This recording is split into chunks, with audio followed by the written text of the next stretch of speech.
Sa Isaiah 66:17, kining magdungan og kamatay mga kaigsuonan, kining nagbalaan sila kagalingon. Ang pangutana ko sa mga SDA, nagbalaan ba mo sa inyong kagalingon?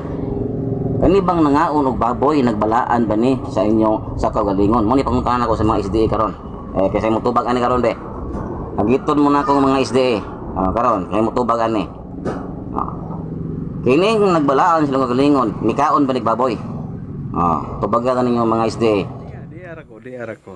Ako yung matubag sa imo ang pangutana. Referado sa Isaiah 66 versikulo 17. Kung kinsay gipungtil niini mga SDA ba o mga RCC ba.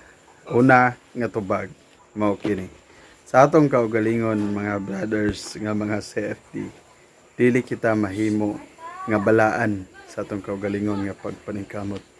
Mahimo lamang kitang balaan kung dawato na to ang kamatuoran nga gitudlo sa balaang kasulatan. Mahimo lang tang balaan kung maantigo ta musunod sa pulong sa Dios. Karon, patubagon na to ang imong pangutana, pinaagi ang inyo ang Bible. Kining gitawag og Christian Community Bible Catholic Pastoral Edition. Kinsa man og referado ba ni sa RCC o SDA kining Isaiah 66 versikulo 17 nagingon atong basahon.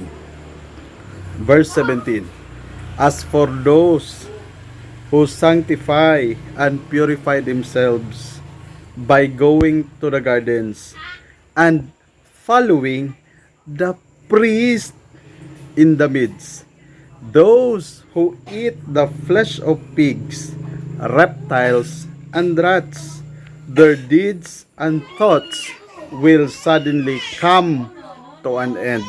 So take note mga kaigsunan, Isaiah 66 versikulo 17 dili na referado sa SDA kay wala gyud nagatudlo o nagapractice sa pagkaon sa unod nga mahugaw.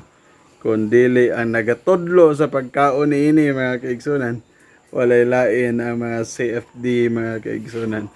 So tambag inamigo, kung gusto ka mahimong balaan, di ka mahimong balaan sa imong kagalingon. Dawata ang kamatayon ni Kristo. Dawata ang pagtulunan sa balaang kasulatan. Ipaubos ang garbo o paminaw sa dikta sa balaang espiritu. God bless you, brother CFD Kabag.